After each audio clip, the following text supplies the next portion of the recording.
Hello friends, welcome to SSC coaching centre. दोस्तों, आज की वीडियो में बात करेंगे रीजनिंग के इंपॉर्टेंट प्रश्नों की जो परीक्षाओं में पूछे गए हैं। वही प्रश्न हैं दोस्तों, तो वीडियो को आप अंत तक देखते रहिए क्योंकि यही प्रश्न रीजनिंग से पूछे जाते हैं परीक्षा में। किसी भी एग्ज़ाम की तैयारी करें आप, कोई सा भी एग्ज़ाम हो, उसमें रीजनिंग के प्रश्न पूछे जाते हैं। लेकिन एक बात याद रखना, हमेशा रीजनिंग की आप तैयारी कभी भी करें, उसकी तैयारी करते रहें, प्रैक्टिस उसकी करते रहें। कभी भी रीजनिंग की प्रैक्टिस मत छोड़िए, ये याद रखिएगा। आप रीजनिंग की प्रैक्टिस हमेशा करते रहिए। ठीक है दोस्तों, तो चलिए स्टार्ट करते हैं। पहला प्रश्न है आपका। अब यहाँ पर दे रखा 94 + 16 = 42, मतलब 94 + 16 ये 42 के बराबर तो आ नहीं सकता। 89 + 23 = 78 तो हो नहीं सकता। तो देखिए, कुछ ना कुछ लॉजिक जरूर होगा इसमें, जिसमें 94 और 16 से हमारा 42 बनेगा। कुछ ना कुछ लॉजिक ऐसा जरूर होगा, तो वही लॉजिक आपको निकालना है। एग्जामिनर आपको इस तरह का प्रश्न दे देगा और आप सोचेंगे कि 94 में हम 16 जोड़ेंगे तो 42 तो नहीं आएगा। वो हमको भी पता है, आपको भी पता है कि 42 नहीं आएगा इनको जोड़ने से, लेकिन ज़रूरी नहीं है कि इनको जोड़ा ही जाए। आप कुछ भी ऐसा लॉजिक लगाइए जिसको करने से आपका 42 आ जाए और उसी लॉजिक के करने से ये 78 आ जाए, मतलब दोनों ही संख्या एक ही लॉजिक से फाइंड हो। ये 42 और ये 78 एक ही लॉजिक से फाइंड होगा, उसी लॉजिक से ये फाइंड होगा, तो वो लॉजिक आपको लगाना है। अब देखिए, इसमें आप क्या कर सकते हैं, प्लस तो ये करेंगे नहीं, तो कुछ और भी कर सकते हैं। यहाँ पर देखिए, यहाँ पर क्या है 94 को आप क्या कर सकते हैं, आपस में मल्टीप्लाई, मतलब 9 × 4, इन दोनों का आपस में मल्टीप्लाई। फिर क्या है, प्लस का साइन है तो प्लस ले लो।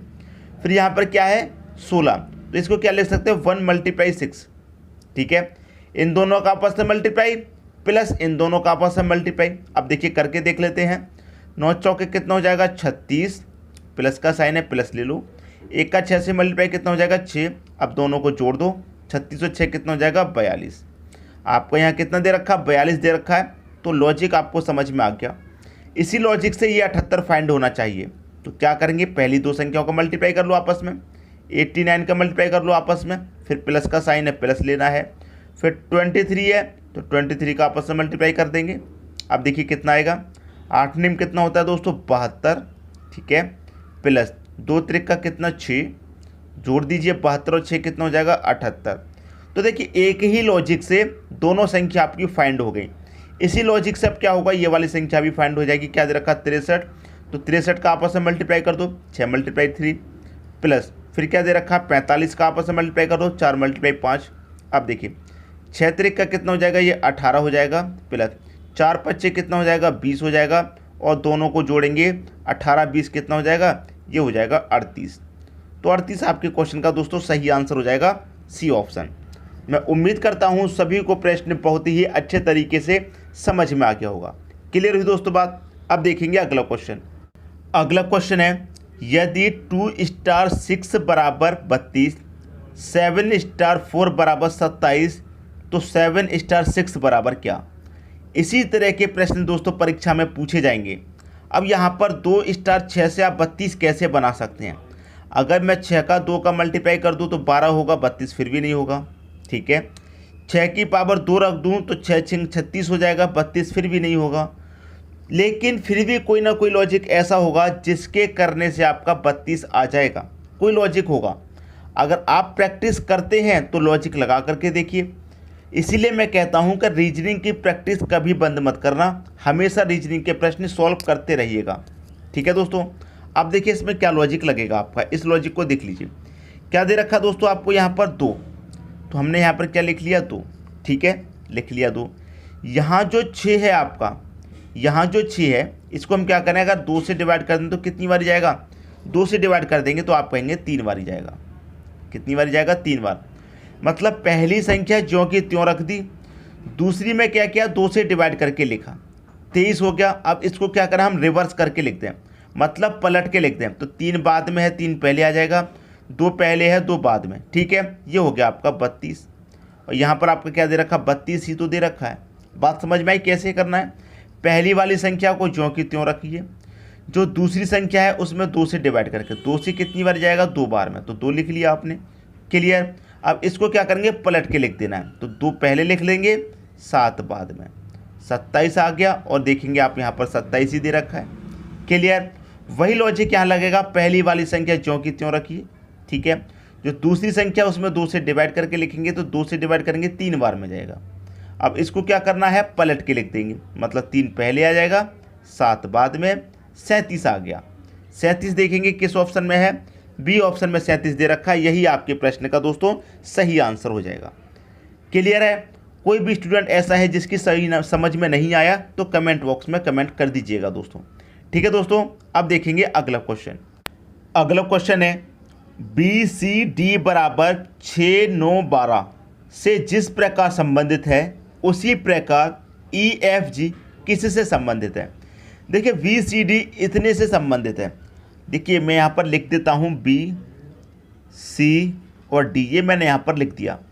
अब देखिए यहाँ पर बी सी डी इतने से संबंधित यहाँ पर कहा गया है, लेकिन अगर यहाँ पर मैं इनकी प्लेस वैल्यू रखूँ तो बी कितने पर आता है, आप कहेंगे बी तो 2 पे आता है, सी 3 पर आता है, ये 4 पर आता है। अगर इनकी प्लेस वैल्यू दी जाती तो 234 होता है यहाँ पर 2 3 4, लेकिन 6 9 12 दिया गया है। अब देखिए यहाँ पर बी की प्लेस वैल्यू 2 है और यहाँ पर बी की प्लेस वैल्यू कितनी है, 6। कितनी है दोस्तों, 6 दे रखी है आपको मालूम है, और सी की दे रखी है 9 और डी की दे रखी है आपकी 12। क्लियर। तो देखिए बी की प्लेस वैल्यू होती तो 2 है, लेकिन कितनी दे रखी है, 6। तो आप देखिए 2 से 6 पे कैसे पहुंच सकते हैं, इस 2 से 6 पे कैसे पहुंच सकते हैं। अगर आप इस 2 का मल्टीप्लाई 3 से करेंगे तो 2 त्रिक का कितना हो जाएगा, 6 पे पहुंच जाएंगे।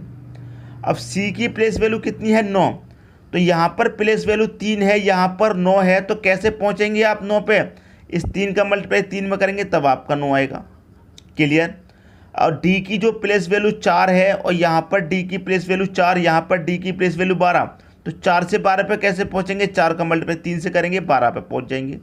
तो ये संख्या अब आपको पता चल गई जो यहाँ पर दे रखी है। कैसे पता चली, जो इनकी प्लेस वैल्यू है उनका सभी का मल्टीप्लाई 3 3 से यहाँ पर किया तो ये वाली संख्या मिल गई। उसी तरह से यहाँ पर ई एफ जी से क्या संबंधित होगा, किससे दोस्तों, ई एफ जी। तो सबसे पहले वही करेंगे, इनकी हम प्लेस वैल्यू लिख लेते हैं। तो इनकी प्लेस वैल्यू क्या होती है, ई आता है 5 पे, ये 6 पे और ये 7 पे। प्लेस वैल्यू लिखने के बाद सभी का मल्टीप्लाई 3 से हुआ, तो यहाँ पर भी इन प्लेस वैल्यू की मल्टीप्लाई 3 से होगा, ठीक है। तो इसका मल्टीप्लाई भी 3 से कर देंगे, इसका भी 3 से और इसका भी 3 से कर दीजिए। 5 त्रिक का 15, इसका होगा 6 त्रिक का 18, 7 त्रिक का 21। तो 15 18 21 जिस ऑप्शन में होगा वही सही। 15 18 21 पहले ही ऑप्शन में दे रखा है तो पहला ऑप्शन हो जाएगा आपका सही आंसर। उम्मीद करता हूं सभी को क्वेश्चन बहुत ही अच्छे तरीके से समझ में आ गया होगा। अब देखेंगे अगला क्वेश्चन। अगला क्वेश्चन है आपका KPLOMNNM और यहाँ पर दे रखा दोस्तों क्वेश्चन मार्क। अब देखिए समझिए प्रश्न की अगर मैं बात करूँ तो यहाँ पर संख्याओं को ध्यान से देखा जाता है। जब आप संख्याओं को ध्यान से देखेंगे तभी ही लॉजिक समझ में आता है। अब यहाँ पर संख्याओं को मैं ध्यान से देखूंगा तो मुझे एक चीज़ समझ में आ रही है कि जब हम अल्फ़ाबेट ए से लेके जेड तक पढ़ते हैं तो यहाँ पर के बाद क्या आता है, एल। तो यहाँ आप देखेंगे के के बाद एल दे रखा है, एल के बाद एम आता है, एम दे रखा है, एम के बाद एन आता है। मतलब लगातार जो उसके बाद वाली संख्या आती है वही दी गई है, के एल एम एन। एन के बाद दोस्तों क्या आता है, आप कहेंगे एन के बाद ओ आता है, तो यहाँ पर पहला अक्षर ओ आ जाएगा। इतनी बात दोस्तों सबसे पहले समझ में आ गई। हमने क्या है, पहली संख्या का पहली संख्या से अभी तक रिलेशन बनाया है, तो पहली संख्या ओ आ गई। अब पहली संख्या यहाँ पर ओ है, यहाँ पर ओ है, यहाँ पर भी ओ है, लेकिन अभी हमें दूसरी संख्या भी चेक करनी है। अब दूसरी संख्या जब हम चेक करेंगे, दूसरी संख्या को जब चेक करेंगे तो यहाँ पर क्या पता चलेगा, देखिए यहाँ पर देखिए पी है, फिर पी से ओ है। अब ये जो ओ है ये तो एन के बाद आता है, ये आपको मालूम है, ये जो ओ है ये तो एन के बाद आता है, पी के बाद ओ नहीं आता। लेकिन आपको इतना पता है कि ओ के बाद पी आता है, ओ के बाद में पी आता है, मतलब उल्टा दे रखा पीछे की तरफ, ठीक है। और देखेंगे यहाँ पर एन के बाद में ओ आता है, एन के बाद में ओ आता है, हमने यहाँ पर ओ लिखा, तो एन के बाद ओ आता है, ओ के बाद पी आता है, तो पीछे की तरफ चल रहा है दोस्तों इसमें। क्लियर, इतनी बात समझ में आई। और एम के बाद एन आता है, यहाँ पर भी एम के बाद में एन आया, तो यहाँ पर भी एम के बाद एन, तो पीछे की तरफ चल रहे हैं हम। क्लियर। ऐसा करके चल रही है सीरीज, और ऐसे चलेंगे तो घटते क्रम में चलेगी। तो P से पहले O आता है, O से पहले N, N से पहले M और M से पहले क्या आता है L। तो यहाँ पर क्या आ जाएगा L। क्लियर, क्योंकि L के बाद में क्या आता है M आता है। यहाँ पर भी हमने देखा L के बाद M, तो यहाँ पर भी L के बाद M, M के बाद N, N के बाद O, O के बाद P, इस तरीके से। तो OL ये आपके प्रश्न का सही आंसर है। OL पहले ही ऑप्शन में है, तो पहला ऑप्शन हो जाएगा आपके क्वेश्चन का दोस्तों सही आंसर। उम्मीद करता हूं सभी की समझ में प्रश्न अच्छे तरीके से आ गया होगा। अब देखेंगे अगला क्वेश्चन। अगला प्रश्न है आपका 63 का रिलेशन 80 से है, तो 120 का रिलेशन यहां पर क्या बनेगा। मैं फिर से दोस्तों वही बात कहूंगा, अगर आपने इन प्रश्नों की प्रैक्टिस नहीं की तो करते रहिए, प्रैक्टिस कभी बंद मत करना। ये मत सोचना अभी हमारा एग्ज़ाम नहीं हो रहा तो अभी प्रैक्टिस नहीं करते, अभी तैयारी बंद कर देते, ऐसा बिल्कुल भी नहीं। एग्ज़ाम नहीं हो रहा तो ये तो आपके लिए अच्छी बात है कि अभी आपको और समय मिल रहा है तैयारी करने के लिए। मान लीजिए एग्ज़ाम आपका 1 महीने लेट हो गया है, तो ये अच्छी बात है कि आपको 1 महीना और मिल गया तैयारी करने के लिए।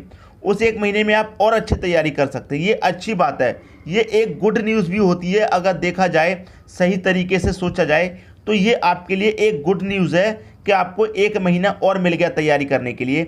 1 महीने में आप और अच्छे से तैयारी कर सकते हैं, ताकि जब एग्ज़ाम हो तो उसमें ये चीज़ ना रह जाए कि हमने ये तैयार नहीं किया था। तो 1 महीना आपको और मिल गया तो उसको वेस्ट मत कीजिए, तैयारी में लग जाइए। अब देखिए यहाँ पर 63 का रिलेशन 80 से है, तो आप क्या कहेंगे, संख्याओं को ध्यान से देखना होता है। संख्याओं को आपको ध्यान से देखेंगे तो 63, 80, 120 आप देखेंगे या किसी स्क्वायर वाली संख्या के पास है या फिर किसी क्यूब वाली संख्या के पास है। ऐसा जब आप देखेंगे तो आपको पता लगेगा कि ये क्या है दोस्तों, ये जो 63 है, अगर मैं इस 63 में 1 जोड़ दूं तो ये क्या बन जाएगा, 64 बन जाएगा। और 64 क्या होता है, 8 का स्क्वायर। मैंने पहले कहा था, ये चेक कीजिए, ये किसी संख्या के स्क्वायर या क्यूब के पास में है, तो आप देख रहे हैं ये 8 के स्क्वायर के पास में है। 8 का स्क्वायर 64 होता है, उसमें से 1 कम करके यहाँ पर दे रखा है। समझ में आई बात। अगर देखिए यहाँ पर मैं 80 लिखूँ, यहाँ पर 1 जोड़ा, अगर मैं यहाँ पर भी 1 जोड़ूँ तो कितना हो जाएगा, 80 और 1 81, और 81 क्या होता है, 9 का स्क्वायर। ठीक वही यहाँ पर करूँगा मैं 120 में क्या करूँगा, 1 जोड़ दूंगा तो कितना हो जाएगा, 121 हो जाएगा। और 121 क्या होता है, ये 11 का स्क्वायर। तो यहाँ पर किस संख्या का स्क्वायर आएगा। एक लॉजिक तो इसमें ये होता है कि चारों ऑप्शन चेक करने की ज़रूरत नहीं है, हम यहाँ सॉल्व कर रहे हैं तो इसी से पता करें। देखिए यहाँ पर 8 के बाद में 9 आया, उसकी अगली संख्या, तो यहाँ 11 के बाद में क्या आ जाएगा, उसकी अगली संख्या, मतलब 12, 12 का स्क्वायर। ठीक है, तो 12 का स्क्वायर कैसे बनेगा, 12 का स्क्वायर तो आपको पता है 144 होता है, लेकिन यहाँ पर स्क्वायर में से एक संख्या कम करके दे रखी है, तो मैं इसमें से एक संख्या कम करके लिखूंगा तो कितना हो जाएगा, 143। 143 किस ऑप्शन में है, बी ऑप्शन में, ये सही हो गया। ठीक है, तो यहाँ पर क्या आएगा दोस्तों आपका 143। अब मैं इसे सॉल्व करके देखूंगा तो देखिए यहाँ पर जो भी संख्या है सभी लिख के 1 प्लस किया है, तो मैं 143 क्या करूँगा, 1 प्लस करूँगा, तो 1 प्लस करूँगा 144, कितना हो जाएगा, 144। और ये 144 क्या होता है, 12 का स्क्वायर। तो बी ऑप्शन हो जाएगा आपके क्वेश्चन का दोस्तों सही आंसर। अब देखते हैं अगला क्वेश्चन। अगला क्वेश्चन है, पहले ही नंबर पे क्वेश्चन मार्क दे दिया गया है, फिर दे रखा है 63, 08 और यहाँ पर 26। अब इस तरह के प्रश्न भी परीक्षा में पूछे जाते हैं, इसका जो लॉजिक है उसे देखिए। हमें क्या करना है, पहली संख्या फाइंड करनी है, यहाँ पर क्या आएगा, तो पीछे से स्टार्ट करते हैं। जब पहली फाइंड करनी है तो पीछे से स्टार्ट करते हैं, और जब हमें लास्ट की फाइंड करनी होती है संख्या तो शुरू नंबर से स्टार्ट करते हैं। अब पीछे से स्टार्ट कर लेते हैं। अब देखिए यहाँ पर आपका 26 है और यहाँ पर 8, तो मल्टीप्लाई से या कैसे भी रिलेशन तो नहीं बन सकता, लेकिन अगर मैं यहाँ पर बात करूँ, ये जो 26 है इन्हें आपस में जोड़ूँ, मतलब 2 + 6 आपस में मैंने जोड़ा तो 2 + 6 कितना हो जाएगा, 8 हो जाएगा। और यहाँ पर क्या है 08, इसे भी आपस में जोड़ूँ, 0 + 8, तो 0 + 8 इसे आपस में जोड़ूंगा तो ये भी 8 हो जाएगा। मतलब इन दोनों का जो रिलेशन है वो क्या है, 8 और 8 का। तो जो रिलेशन यहाँ पर बना है वही सेम रिलेशन यहाँ पर होगा, तो मैं इन्हें भी आपस में जोड़ूंगा। 6 + 3, 6 + 3 करूँगा दोस्तों, ये हो जाएगा 9। देखिए इन दोनों का 8 8 बना है तो इन दोनों का 9 9 बनेगा। ये बात आपकी समझ में आ गई। तो क्वेश्चन मार्क की जगह क्या आ जाएगा, वही आंसर आ जाएगा जिन दो संख्याओं का योग 9 होगा। इनका जोड़ूंगा मैं, 1 और 2 का 3 हो जाएगा, 1 और 6 7 हो जाएगा, 1 और 8 9। तो यहाँ पर क्या आ जाएगा दोस्तों 18, 1 + 8 18, जोड़ेंगे 9 हो जाएगा। तो क्वेश्चन मार्क कीजिएगा 18 आएगा। सी ऑप्शन आपके क्वेश्चन का दोस्तों सही आंसर हो जाएगा। तो मैं उम्मीद करता हूँ सभी को प्रश्न बहुत ही अच्छे तरीके से समझ में आ गया होगा। दोस्तों यदि वीडियो पसंद आया तो लाइक कीजिए, ठीक है, शेयर कीजिए अपने फ्रेंड्स में, आपके परिवार में कोई तैयारी कर रहा है तो उनके पास शेयर कर दीजिए। और वीडियो में उम्मीद करता हूं कि इस वीडियो में आपको ज़रूर कुछ ना कुछ नया सीखने को मिला होगा। जो स्टूडेंट पूरी वीडियो देखते हैं वो ज़रूर कुछ नया सीख करके जाते हैं। दोस्तों अगर मेरी बात सही लगी तो कमेंट बॉक्स में ज़रूर बताइएगा। वीडियो देखने के लिए आपका बहुत बहुत धन्यवाद।